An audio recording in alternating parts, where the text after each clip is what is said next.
Boy, anong luto natin dyan, boy? Ha? Anong luto natin? Tingnan mo tol.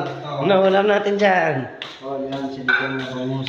Wow, sarap ng ulam natin, boy, ah. Tingnan mo to, pakit to tol. Ito yung kuwan natin, petsa lang walang kangkong kasi malayo yung bilihan.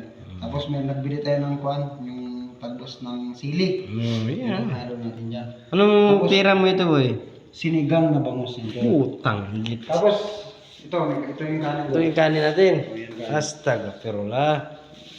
Tapos kung turuan kayo, kung magluto kayo, mga sinigang, huwag niyo ulayin yung tagay. May tagay pa pala yan. Kunti lang. Ganyan pala yan. Kailangan, pag magluto na para masarap, may tagay. Siyempre. Ganyan pala mga sekreto mo, boy. Anong lasa natin, boy? Okay. Okay kayo. Yan.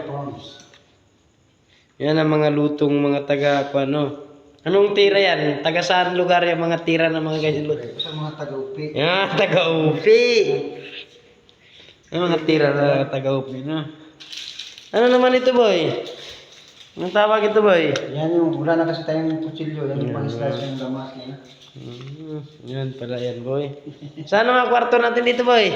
I-ronda mo naman ako dyan, boy. I-ronda mo ako sa mga kwarto. Ito.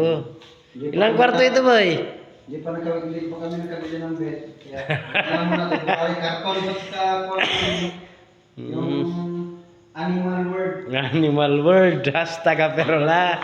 Animal world. Yan. Yung taka namin ng mga gamit.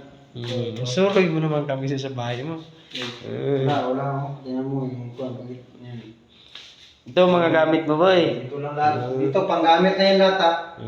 Gamit na yung lahat. Ibig sabihin, parang budiga na to, boy. Hindi naman sa bodega. Magamit pa rin mo ito. Pwede mo gawa ng kwarto, gano'n. Yan. Pero ginenta ka lang ng gamit kasi ito kasi yung may lock. Yan ang mas maganda rule. Ito yung kwan. Saan ang CR dyan, boy?